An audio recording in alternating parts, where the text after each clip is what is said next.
Hello everyone, नमस्ते। मैं पूनम हरियाणा के हिसार ज़िले की निवासी हूँ। वर्तमान में मैंने हरियाणा असिस्टेंट प्रोफेसर की परीक्षा में ऑल इंडिया रैंक 5th हासिल की है। और इसकी जब स्ट्रेटजी की मैं बात करूँ तो मेरी जो प्रारंभिक शिक्षा है, क्योंकि मैं ग्रामीण अंचल की निवासी हूँ, तो मेरी जो प्रारंभिक शिक्षा है वो वीएम विश्वास स्कूल मंडी आदमपुर से हुई। और उसके पश्चात मैंने 12वीं की जो कक्षाएं हैं वो श्री पिपासा सीनियर सेकेंडरी स्कूल सदलपुर से ली। उसके बाद मैंने स्नातक के लिए जो अपने ही ज़िले हिसार के जो एफजीएम गवर्नमेंट कॉलेज जो कि गुरु जम्बेश्वर विश्वविद्यालय से संबंधित है, वहाँ से मैंने उत्तीर्ण की। तत्पश्चात मास्टर्स के लिए मैंने जवाहरलाल नेहरू विश्वविद्यालय में दाखिला लिया। इसके तहत मैंने अपने प्रथम वर्ष में ही नेट जेआरएफ की परीक्षा उत्तीर्ण की। उसके बाद मैं अपने असिस्टेंट प्रोफेसर की तैयारी में लग गई। इसके लिए सबसे पहले तो मैंने राजस्थान का पेपर दिया, जिसमें मैं साक्षात्कार के लिए उत्तीर्ण हुई, लेकिन फाइनल चयन मेरा नहीं हो पाया। उसमें मुझे निराशा भी हुई, क्योंकि मैं ग्रामीण पृष्ठभूमि से संबंधित हूँ। कुछ मजबूतियाँ होती है तो कुछ लड़कियों के लिए अपनी चुनौतियाँ भी होती हैं।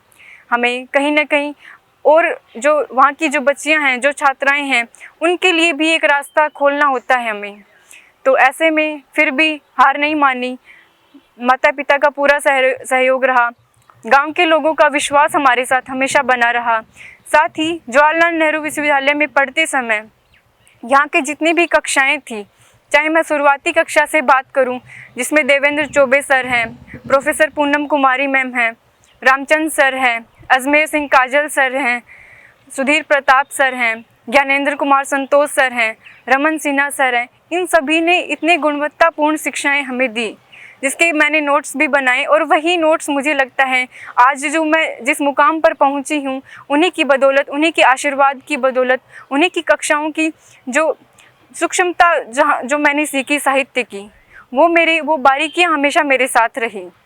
और जब बात करती हूँ मैं परीक्षा की, तो हरियाणा असिस्टेंट प्रोफेसर का जो एग्ज़ाम मैंने दिया, तो हम 2 जुड़वा बहनें हैं और दोनों ही हरियाणा असिस्टेंट प्रोफेसर में मेरी बहन का रैंक 1 है और मेरा ऑल इंडिया रैंक 5th है। तो हम दोनों ने साथ मिलकर ही तैयारी की। कक्षा नर्सरी से लेकर जेएनयू तक का सफ़र हमने साथ ही तय किया, जिसमें हमारे जो माता पिता का सहयोग और हमारे जितने भी गुरुजन हमारे साथ रहे, उनका हमेशा हमें एक भरोसा मिलता रहा। आश्वासन, आशीर्वाद जो आप कह लें, सभी हमें हमेशा मार्गदर्शन करते रहे। जब परीक्षा की तैयारी की हम बात करते हैं, तो सबसे पहले इसमें हरियाणा असिस्टेंट प्रोफेसर के एग्ज़ाम पैटर्न की हम बात कर सकते हैं। इसमें पहले प्रारंभिक परीक्षा होती है। प्रारंभिक परीक्षा में 1/4 नेगेटिव मार्किंग भी होती है। तो 1/4 मेरे ख्याल से ज़्यादा, थोड़ा तो रिस्क इसमें ले ही सकते हैं। जहाँ पे हम डाउट है वहाँ पे हम रिस्क ले सकते हैं। तो प्रारंभिक परीक्षा हमारी अच्छे से रही। इसमें कहीं ना कहीं हमारी जो याद करने की क्षमताएं हैं उसका परीक्षण होता है। और इसमें तो जब हिंदी साहित्य की हम बात करते हैं, तो गोविंद पांडे से हमने शुरू किया, तो वो तो कहीं ना कहीं फैक्ट की बात हो गई। गोविंद पांडे की बुक है, दृष्टि की बुक है, ये दोनों ही अत्यंत कारगर बुक हैं। और दृष्टि की जो बुक है उसमें जो PYQs हैं, तो वहाँ पे मैं अपने नोट डाउन कर लेती थी, ताकि बार बार देखने में परेशानी ना आए। जो चीज़ें नहीं आ रही हैं उनको अंडरलाइन कर लिया। और साथ ही जो रामचंद्र शुक्ल का साहित्य इतिहास है, वो मेरे ख्याल से सबसे ज़रूरी किताब है साहित्य इतिहास के विद्यार्थियों के लिए। उनकी एक एक पंक्ति, चाहे जेआरएफ की परीक्षा आखिर तक हमारे साथ चलती है। चाहे साक्षात्कार की आप बात कह लीजिए, रामचंद्र शुक्ल का इतिहास है, डॉक्टर नगेंद्र का साहित्य इतिहास है, आचार्य द्विवेदी जी का साहित्य इतिहास है, ये तीनों ही पुस्तकें मूल पुस्तकें हैं। इनका अवश्य ही अध्ययन कर लेना चाहिए। और जहाँ तक मेंस परीक्षा की बात आती है, तो इसके लिए हमने यूपीएससी की जो मुख्य परीक्षा हिंदी साहित्य की है, तो विकास दीदी कीर्ति सर की क्लासेस हमने कर रखी थी। तो कहीं ना कहीं वो क्लास नोट्स वो भी हमारे काम आए। उसमें से भी हमने शॉर्ट नोट्स बना लिए, क्योंकि हम दोनों साथ ही तैयारी करते थे। तो कहीं ना कहीं आधा आधा सिलेबस में से पॉइंट वाइज लिख लेना, ताकि एग्ज़ाम के टाइम में कोई भी मुख्य बिंदु पीछे ना छूटे। और जब बात करते हैं मेंस की, तो ये मेंस कहीं ना कहीं बहुत ही मुश्किल था, क्योंकि 15 प्रश्न हैं और हर एक प्रश्न 10 नंबर का है। समय आपके पास 3 ही घंटे हैं और आपको कोशिश करनी होती है कि आप सभी प्रश्नों को अटेम्प्ट कर पाएँ। तो ऐसे में समय की चुनौती तो होती ही है कि इस प्रकार से एक सार्थक उत्तर लिखा जाए जिसमें भूमिका भी है, मुख्य बिंदु है, निष्कर्ष तक आपको पहुंचना होता है इतने कम समय में, और आखिर तक तो जाते जाते आपका कहीं ना कहीं हौसला टूटने लग जाता है, हाथ भी जवाब देने लग जाते हैं। तो ऐसे में जो शुरुआती जो तैयारी है वो बहुत ज़रूरी है। तो ऐसे में हम दोनों ही बहनें साथ तैयारी कर रही थी और हमने पहले ही एक दूसरे को प्रश्न दिए, समय सीमा तय रखी कि पहले तीन चार क्वेश्चन लिख के देखें कि क्या हम उतने समय में लिख पा रहे हैं। तो वो 12-12 मिनट में हमने कोशिश की, फिर प्रयास किया कि समय कम कर पाएँ ताकि एग्ज़ाम में कई बार और हड़बड़ियाँ भी हो जाती है।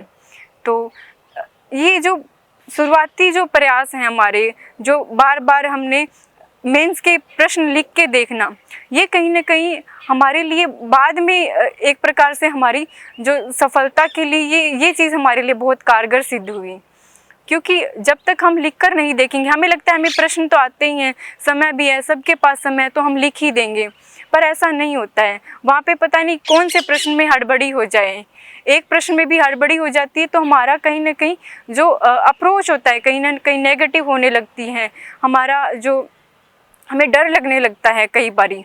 लेकिन जो प्रैक्टिस है उसी ने हमें कहीं ना कहीं इस एग्ज़ाम के लिए इतना पॉजिटिव रखा और हम सभी प्रश्नों को अच्छे से उत्तर दे पाए। हालांकि पूरी तरह संतुष्ट मुझे नहीं लगता मैं भी हुई या कोई भी होता होगा, क्योंकि आखिर तक कुछ न कुछ बिंदु छूट ही जाते हैं, लेकिन जो मुख्य बिंदु हैं वो आपके ना छूटे इसके लिए हम कोशिश करते हैं। तो प्रैक्टिस जितनी ज़्यादा हो सके और कोशिश करें कि एग्ज़ाम से पहले 4-5 पेपर तो पूरे ही लिख कर देख लें। और जो मुख्य प्रश्न जैसे HPSC की परीक्षा की बात करूं तो नेट का ही पैटर्न रहा, तो नेट के पैटर्न की बात करते हैं तो UPSC और नेट का सिलेबस सेम है। तो उसमें जो दिव्य कीर्ति सर के नोट्स हैं प्लस में मेरे JNU के क्लास नोट्स, उनकी सबसे ज़्यादा भूमिका मैं कहूँगी, इससे एक बेहतर उत्तर हम तैयार कर पाए। अब बात साक्षात्कार की करते हैं तो क्योंकि मेरे JNU के कई साथी हैं, अध्यापक गण हैं जो मुझे हमेशा सहयोग देते रहे, मार्गदर्शन देते रहे, तो उनसे डिस्कशन मैं करती थी कि सर किस प्रकार के प्रश्न पूछे जा सकते हैं। जैसे मेरे साथी हैं वो मुझसे एक मॉक इंटरव्यू मेरा ले लेते थे, तो बाद में घबराहट नहीं होती कि कोई प्रश्न में अटक जाए तो क्या करना है, फैक्ट्स कैसे तैयार करने हैं, या कई बार आपको बोर्ड पर भी पढ़ाना होता है।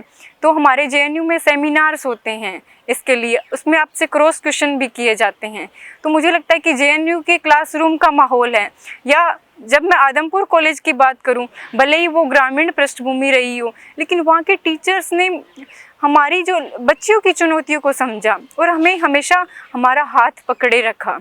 तो ये दोनों ही कहीं ना कहीं मेरी जो इंटरव्यू की स्ट्रेटजी थी, इसमें करंट अफेयर्स हालांकि हमने किए, साथ ही अपना एक फेवरेट कवि हमने तैयार किया। और जो मैं PhD वर्तमान में महर्षि दयानंद विश्वविद्यालय से कर रही हूँ, तो उसमें मैं स्त्री जो आत्मकथाओं पे अभी मेरा काम है, तो वो PhD का टॉपिक ही मुझे लगता है कि आपकी जो इंटरव्यू में 40 से 50% दिशा तो वहीं से तय होती है, और बाद में आपकी किस विषय क्षेत्र में, अन्य कोई विषय क्षेत्र में आप रुचि रखते हैं उससे भी प्रश्न पूछे जाते हैं। कौन से कालखंड आपका फेवरेट है, वहाँ से प्रश्न आपसे पूछे जाते हैं। वर्तमान में क्या चुनौतियाँ देश के सामने चल रही है, साहित्य में क्या चुनौतियाँ चल रही है, तो उस पर भी प्रश्न पूछे जाते हैं। जैसे वर्तमान में अरावली की आप बात कर लो, या फिर खेजड़ली बचाओ आंदोलन की भी बात हो रही है, तो ऐसे प्रश्न मेरे साथी बता रहे थे कि पूछे जाते हैं। तो इसके लिए आप कोशिश करें कि अपने साथियों से, बजाय कि आप नोट्स रट रहे हो, इंटरव्यू में रट्टाफिकेशन का कोई काम नहीं है। आप जितना ज़्यादा अपने साथियों से अपने टॉपिक पर बात करोगे, जितना अपने आप को कि बोलने की स्किल को इम्प्रूव करोगे, तो वही आपके आखिर तक काम आती है। कि ये ऐसी परीक्षा है, जब आप साहित्य में उतरते हैं तो आपको समझ में आता है कि ये बहुत ही गहरा विषय है। तो इसमें आपको रेगुलरिटी सबसे ज़्यादा ज़रूरी है कि आप किसी मूल पुस्तक का अध्ययन करें, क्योंकि मूल पुस्तकें जब तक आप अध्ययन नहीं करते तब तक किसी भी सिर्फ कोचिंग मात्र के नोट से, सिर्फ पॉइंट्स लिख देने से वहाँ पर काम नहीं चलता है।